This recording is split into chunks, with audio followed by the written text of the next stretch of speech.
झाला. संपूर्ण भारतभर माझा जन्म बालिका दिन म्हणून साजरा केला जातो.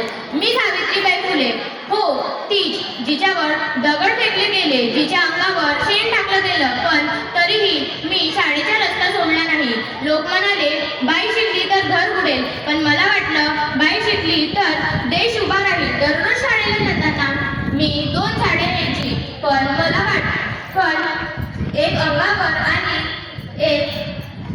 एक अंगावर आणि एक अपमान सहन करून घालण्यासाठी. पण मी ठरवलं मी थांबणार नाही जोपर्यंत शेवटची मुलगी शिकणार नाही. प्लेगची साथ आली, लोक मरत होते. मी आजारी मुलाला अंगावर घेऊन